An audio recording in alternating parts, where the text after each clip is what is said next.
Welcome to the Breakfast Leadership Show, where we interview global thought leaders on business, leadership, and life. Here's your host, keynote speaker, best-selling author, and chief burnout officer of the Breakfast Leadership Network, Michael Levitt. Welcome back. I've got Dennis Holland on the line. Dennis, how are you? I'm great. Thank you.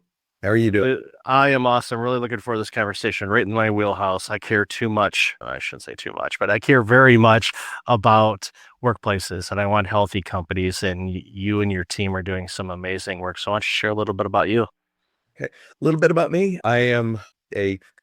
By trade, I have been a chief marketing officer for some really large companies for about 25 years. So this work that I'm doing now is something very different from what I've done. I've always worked in like the fintech space and the financial services, but this gives me a reason to wake up in the morning because I feel that this is so important. Our work and what we do and how we do it can really help change companies from being just this culture of disconnection and detachment and all these things we hear about, moving towards a culture of true connection in the workplace. It's really important. And we see the stats, Gardner and all the other research bodies, engagement is, 7 out of 10 employees are disengaged. I think that might be a low number. It might be even more than that. And people, and we've seen it. And even with, the younger generations that are entering the workforce, they're looking at things and they're going, no, I'm going to go deliver food and deliver people and maybe do some social media work and cobble together 3 or 4 jobs to live, because working in that siloed environment does not appeal to me at all. And Right.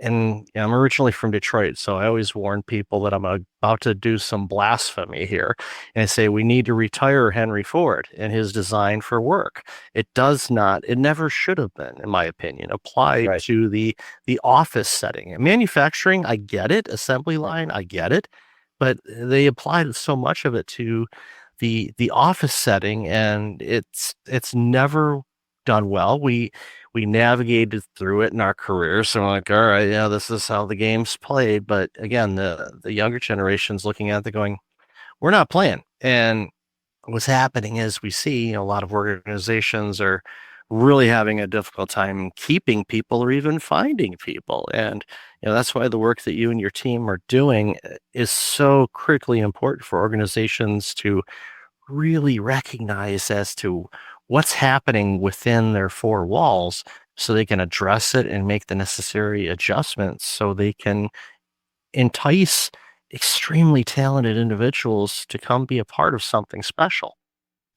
To come be a part of something special and then stay, because that's the 2 sides of the equation that everyone is throwing. And Gallup, the gorilla in the industry, wow, I mean, they do such incredible work. But what they are doing is they're finding out. In fact, they just released, and you have to, excuse me, I'm actually reading because they just released it this morning. It's called their State of the Global Workplace, and they have determined that the employee engagement has dropped to 21%. 21% of people in the global workplace are engaged. So that throws that figure of disengagement up to 79%. How do we operate in an environment where close to 80% of our employees come to work? And when I say come to work, I mean they can work from their home. They can come into the office. They can work halfway around the globe, but they still have to show up for work. And if they show up, we're nearly 8 out of 10 of them are in essence quitting in their chairs when they walk in the morning. That's untenable, and it's an unfeasible way to move forward in any business. And we're seeing the challenges that arise from that. They just said that $438 billion globally is lost in productivity. Their recent study says that between 450 million to 550 million is lost just within U.S. companies alone. That's a lot of money. We need to change the rules of the game. just like you said with the Ford example. Yeah, I'm seeing those. And I saw that email come in this morning. I didn't open it yet because I've been on podcasts this morning, but I saw that. I'm like, so thank you for giving me the Cliff's Notes for those of us that remember those. Addition on that, it's like, yeah, don't use Cliff Notes. We'll know if you do it. Okay, the challenge accepted. Got a B+ on that exam. Statute of limitations. Well, I didn't mention the class. So, but it brings home a few thoughts. Number one, when you have billions of dollars of lost productivity, what that creates is a situation, and we've seen it with the stats, and a couple stats that I share all the time, is 52% of online businesses that were launched in 2020 are gone now. So 5 years, over half of them are gone. 52%, again, interesting that the stat number is the same, of Fortune 500 companies from the year 2000 are gone. So these are the 500 publicly traded most valuable companies on the planet. Gone, half of them gone in a quarter century. And you go, how could that be? Well, what the work you do and the Gallup study screams why. There's so many different things, and all of them. They're the not feeling trusted at work, not being valued, not being heard. When 8 out of 10 basically people go in and they're, all right, I'm here, but I'm not. What that does, it has such a huge ripple effect. Obviously, the billions lost in productivity. Secondly, the products and services that you and I consume are crap because of this. And I'm not blaming anybody per se. I could blame everybody. We could point the finger and say blame. That's not going to fix anything. But when you got 8 out of 10 people not engaged at work, that means the quality of the products or services that are being made is diminished or suffers. So we suffer as a society because the stuff we buy isn't as good. I've noticed it, in products. I've noticed it sometimes in, organizations or work that people do for me. I'll notice the good stuff versus the that wasn't so great. But you recognize that you can walk into a workplace. Maybe it's my cognitive behavioral therapy training. I don't know, but I can go into an organization really quick and as long as they're not putting on a face and they're just going about their business and doing their normal work, I can pick up pretty quickly the energy and go, "Ooh, this is not a fun place." Or there's others that are like, oh, there's something going on. And I hate to use this word, but I say there's something special going on here. And when they're in the 20%, and that means they're special, and it's like, Yep. that's sad that I have to use the word special for that. That should be the rule, not the exception. And Right. we're seeing, and this has been ongoing. This is not something that just we woke up in the spring of 2025 and it's that number the Gallup's been reporting has been steadily going down, down, down, down forever. And everybody, is, leadership and management are just sticking their head in the sand and ignoring it, thinking it's going to go away. Well, the only thing that's going to go away is their company, especially if 52% of the Fortune 500 are no longer here. Your company's not safe unless you make some really dramatic improvements. If you are in that environment where 8 out of 10 of your employees are basically coming in, but they're not there. Right, right. And you mentioned, Michael, the quality of products. What is really, really important here, and it goes back to your assembly line analogy. What's really important here are the people that make up that company. So not only does the culture of today in a lot of organizations create this thing where they deliver not the superior kind of products that everybody wants to, even the companies want to deliver the superior kinds of products. But if they have people who aren't engaged, if they have people who are watching the clock, if they have people who are actually actively looking for another job, you can't do that. And so really what's at stake here also, because you mentioned the societal impact, is actually this culture and this climate of this epidemic of isolation that we're also starting to experience. People feel alone. They feel left out there by themselves. They feel like there's really nothing good to look forward to. And so therefore we have this epidemic of isolation, and the U.S. Surgeon General has written, the former U.S. Surgeon General spent a lot of time describing the psychological impact of what's happening in the workplace on society.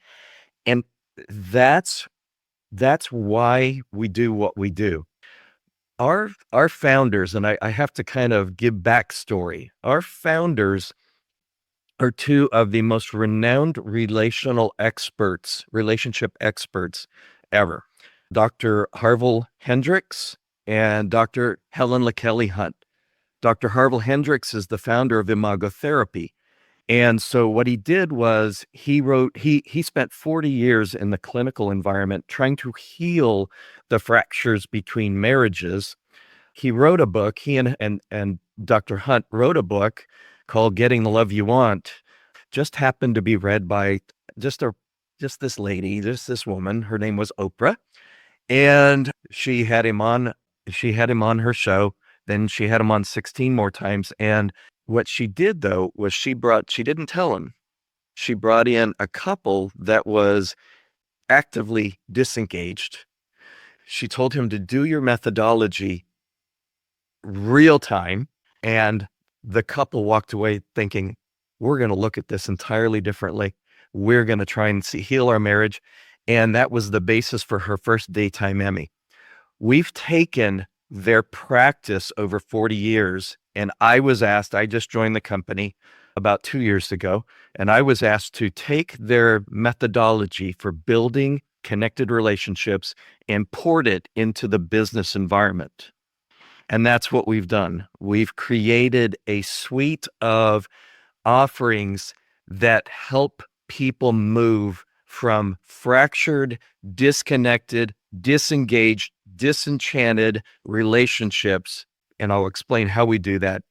We bring them from those kinds of relationships. We transform those relationships into connected relationships.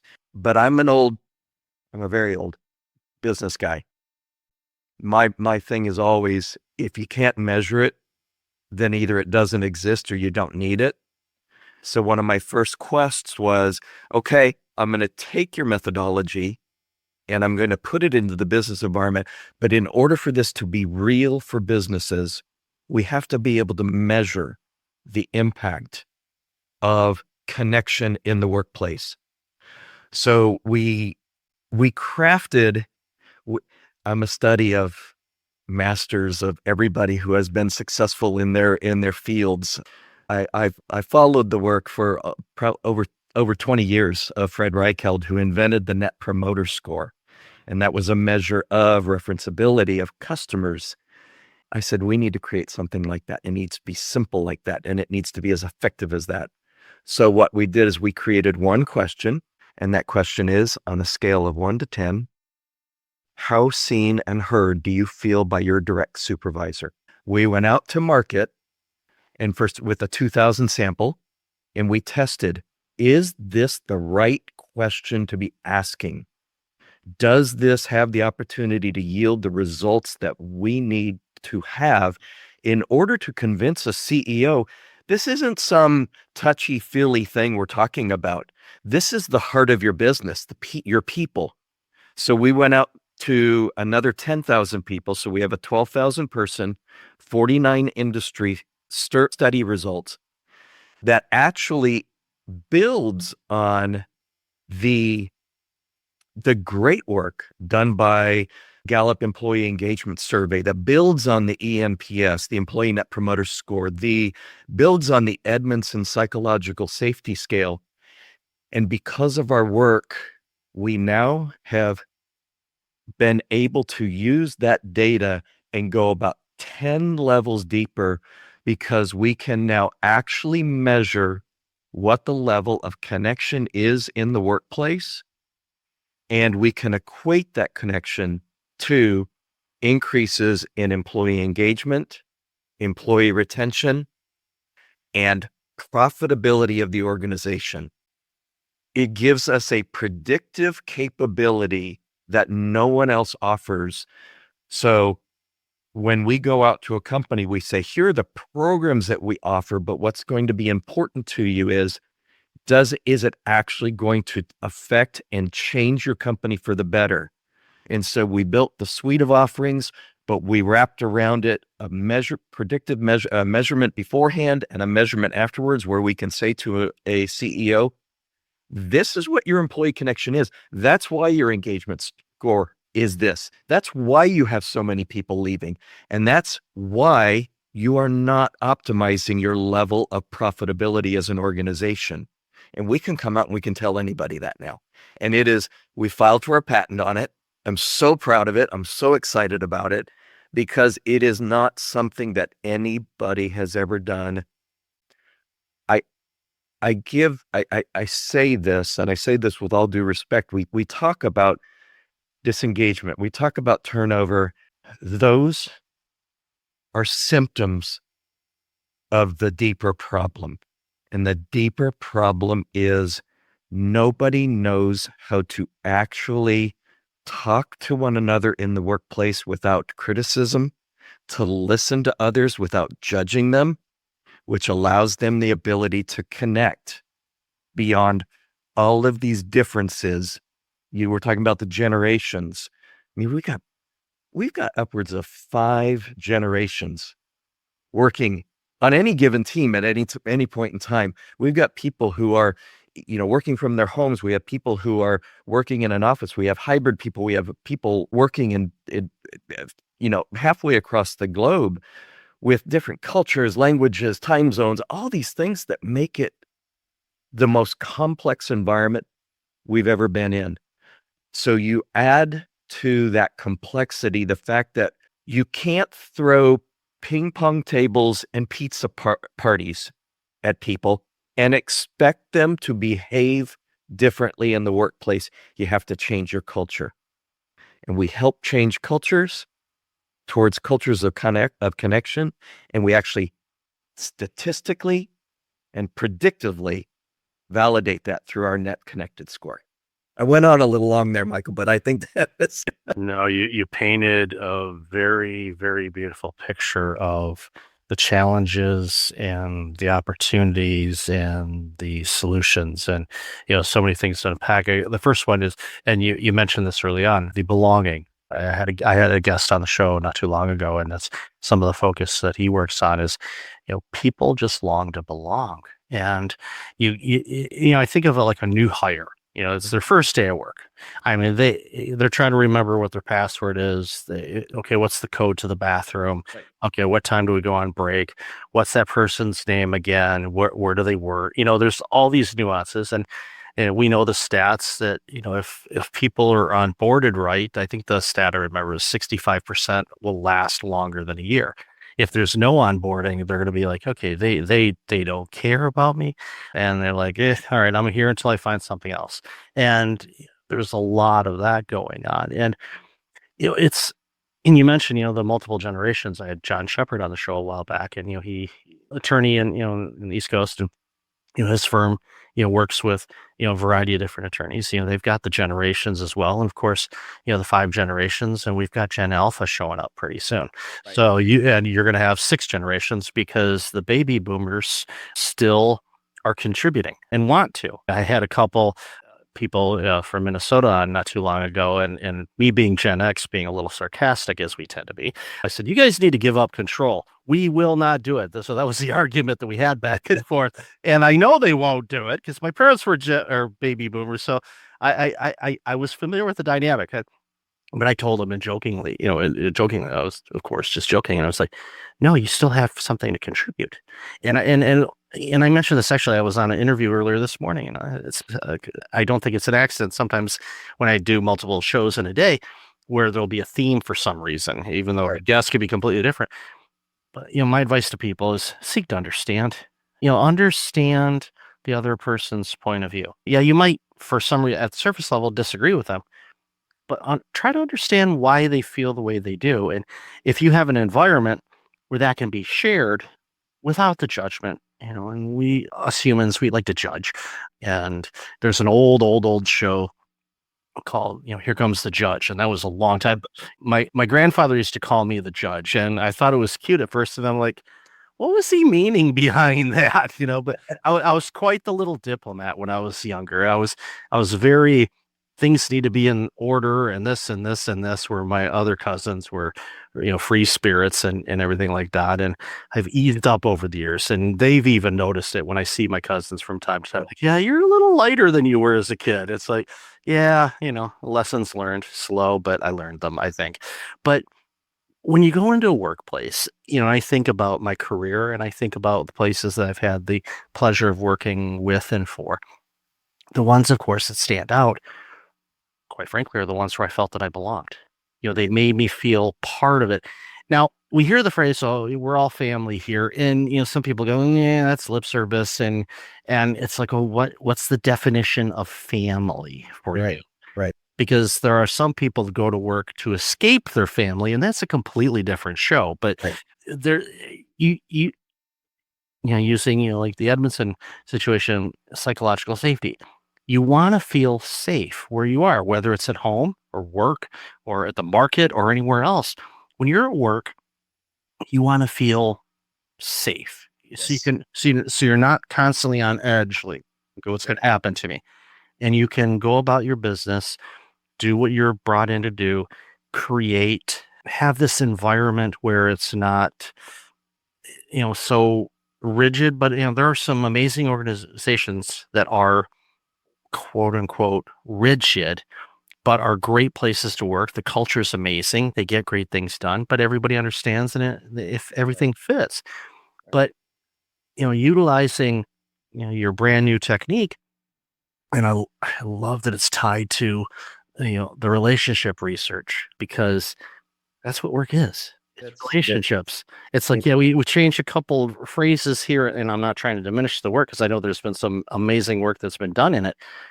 But a lot of it's just like, okay, instead of, arguing over where we go over vacation, what about, new initiatives or projects or things like that? You kind of basically meld it into it, but yeah, the spice rack pretty much still has the same That's ingredients. the same. That's the same. And it's so funny. But so much to say about but because I'm a baby boomer, and so I get it, and I have millennials, and I have the whole gamut working on my team, and I have for many years. But you mentioned one thing, and you talked about human connection, and whether you are a baby boomer, a Gen X, Gen Z, it, the what is hardwired into us as human beings is a need for human connection. It is hardwired into us. And that, we live that out in our friendships, in our, when we, our spouses and our partners, but we spend a third of our life at work. And so connections are just as important here, if not even more important, because you're doing it with this full gamut of people. And so when we do what we do, we have, through our research, we have been able to understand and statistically prove that when your net connected score goes up, for example, employees are 55% more likely to raise new ideas, 44% more likely to admit mistakes without fear, 39% more likely to take calculated risks. So what we do is we open up the world to greater innovation, greater collaboration. We also can statistically prove that as your net connected score goes up, employees are at least 31% less likely, to be looking for another job, and they will stay for at least an additional 9.5 months as you see your net connected score goes up. And the big one is that these things aren't linear. They operate as a system. Okay. And when those things happen, when the behaviors are demonstrated in your work environment, that you are psychologically safe. You can take risks. You can question a leader. You can promote an innovative idea. I'm not going to be spending my time looking for a job that has an impact on profitability. And we have been able to statistically prove that a connected workforce is 38.7% more profitable than a disconnected workforce. So if you can't measure it, you either you don't know that you need it, and or it just doesn't exist. And right now we're like a business world of Chicken Littles running around. The sky is falling. The sky is falling. The sky is falling. We know engagement. We know engagement is at record levels. Great. We've known that for years.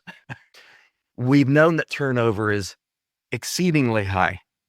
So what we know is that things are divided. What we don't know and what we have not been able to do effectively as a workforce, especially with all of that complexity of the environment we work in, we don't know how to actually bring those things together to make a real cultural change. And we do this bringing together through the programs that we offer that were psychologically developed over 40 years and proven to be effective. We now bring those to the work environment, but we can provide that specific metric that says, if we do this in our environment, we will see these benefits in statistical measures, not just, engaged employees, they feel better. Great. That's wonderful. Do they really? They're not. How do you make a difference? And that's what we focus on. And what does that difference mean for you as a business? And that's where our strength is. It reminds me of some work that I did. I took over a healthcare clinic. This was back in 2014. So, my goodness, it's been that long. Yikes. But I was there several years. So when I took it over, they had an interim leader that had come in and replaced their founding executive that recruited a lot of the people there. And it was a toxic cesspool is a good descriptor of the place. They were averaging, again, this is a medical clinic, multi-site. They were averaging, when I got there, 86% annual turnover. So almost 9 out of 10 master's level and above clinicians were leaving annually. There was no trust between the clinicians and the doctors. The communication was non-existent. It was just horrible. So the opportunity came up and I said, I want to go work there. And now, of course, I probably should have saw a shrink at some point to take on that type of headache, but thankfully, I get that. Yeah, you understand where I'm coming from. You go, that seems interesting. Let's see what we can do. So after a year of me leading that organization, the turnover was reduced to 6% annually. And I didn't overly use a Jack Welch term and de-hire a bunch of people. There were a couple people that weren't the right fit there, and they went on to do better things. And to greater organizations that had better benefits and all that stuff. I gave them glowing recommendations because they were good people. They just weren't the right fit for what we needed to do. Right. So everybody goes, well, how did you reduce it, 80% in a year? What did you do? I mean, I didn't clean house. I could have, but I'm like, that's not going to address the situation. You're just going to basically, swap out the body parts or swap out the car parts, and you're still going to basically have the same car. It's like you've got to do something a little bit different here. So the first thing I did was I went in and I just sat down with everybody. I said, okay, if you were in my seat and you were running this organization, there's no strings. I'm going to write it down for my personal notes, but I will never share it with anybody other than my assistant and probably a couple other people, but we won't tell them that now. So how would you run the organization? What would you do? What improvements would you make? What would you, because the word change always scares people, even though they don't want to change, but they want things to be different. Okay. Okay. Another wire in the brain just went, and there's not that many wires left up there, but a couple wires just snapped there. So I said, well, what would you do? And they gave me a list. I said, what could we do as an organization to make your job better? And I wrote it down, and then I basically, became a farmer at that point and plucked all the low-lying fruit and implemented a bunch of things like almost immediately, within the first month. All of a sudden, the temperature started to change. And then through communication and trust and just being open about things and asking people, okay, what do you think about this? Literally, it's like, I'm thinking about this. What would you think? And go around the room and ask. It's like, how would you run that? And all of a sudden they started opening up. They felt safe that they could do it. It got to the point, and this multi-site clinic was in a low income area and underserviced area, so there wasn't a lot of healthcare access to the people who lived in those communities. We were able to turn things around to the point where we were able to add additional physicians and clinicians, expand our offerings, expand the locations, bring in more people, increase access to healthcare, and improve, outcomes. And, the reports were, the programs were performing, attendance was good, health outcomes were starting to improve, people were starting to get healthier. And I don't want to simplify it, but it just basically started with planting the seed of how would you run things? Right. And creating that environment for them to feel safe to contribute, to the point where, they were coming at me all the time. Like, I got an idea for a program. Like, okay. It's like, let's make it easier for me. If it's okay, can we design a template? And I said, could you design a template of what a good program should have, what all the particulars should be?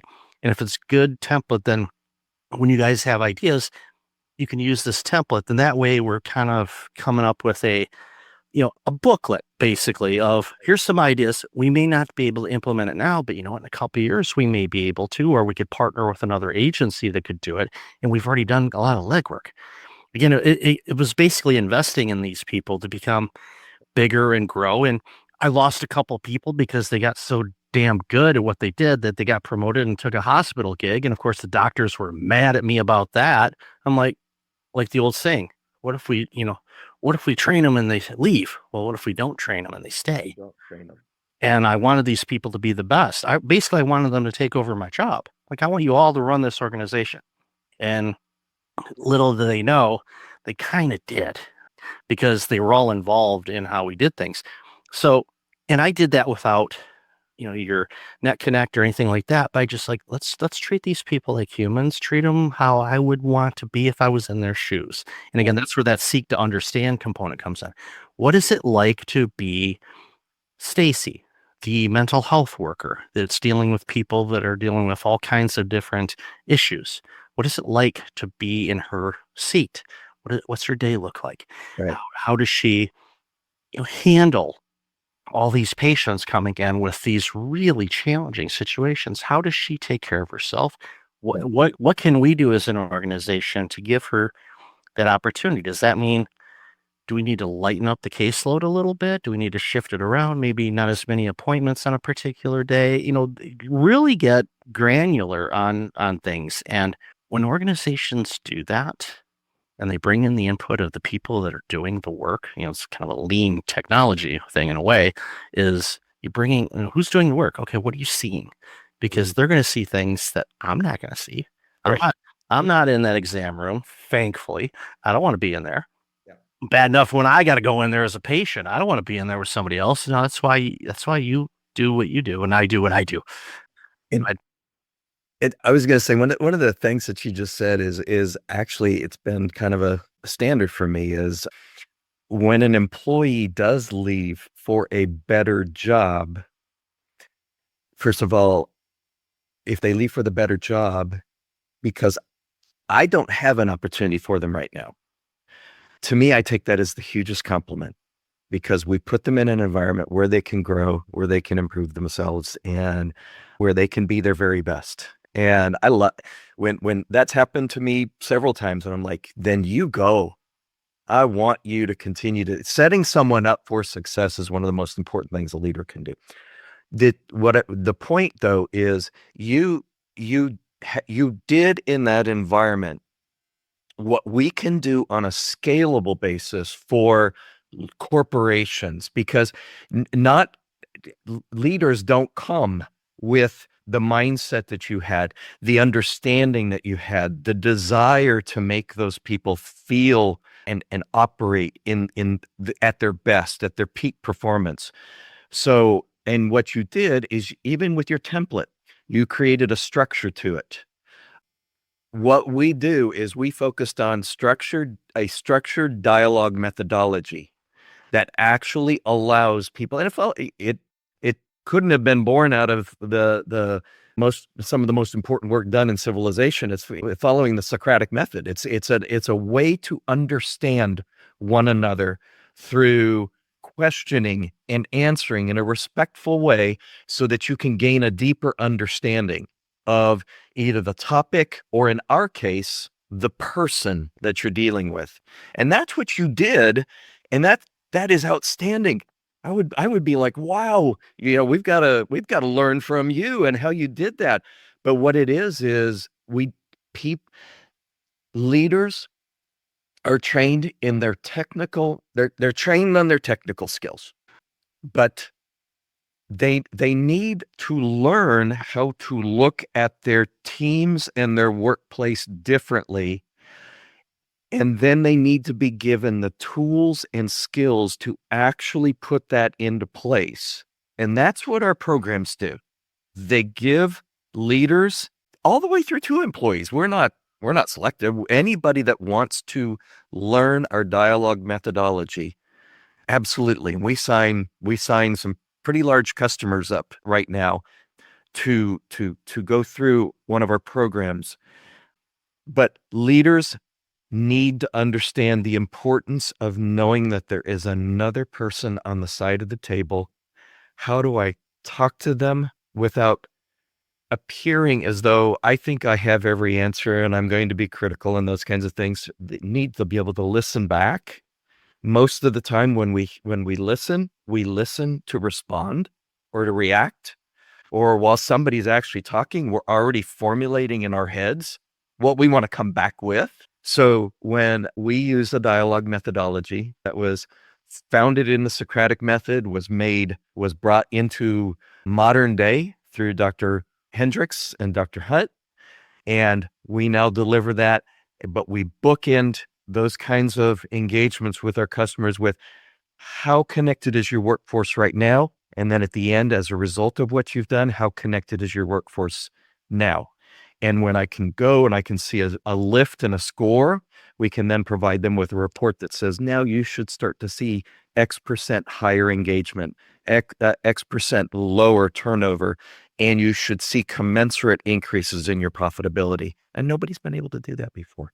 So that's why we're really excited. Got to get the message out. Yeah, and that's why it's so important. The work that you're doing is going to make organizations healthier, which makes societies healthier. So love this conversation. Where can people find out more about you and all this amazing work? You can find us at quantumconnections.com. And to find out and to download our Net Connected Score report that we just launched, you just add the /NCS, quantumconnections.com/NCS. And you can download the report and you can see what bringing dialogue into your organization can do for you in terms of retention, engagement, and profitability. Because we've got to turn this crisis of disengagement into cultures of connection. That's what we do. Definitely have all that in the show notes. So thank you so much for your time today in this very critically important to society work. Really love this conversation. So thanks again. I love it too. Thanks for the opportunity. Thanks for listening to the Breakfast Leadership Show, part of the Breakfast Leadership Network. Visit breakfastleadership.com for tips on empowering your business and your life.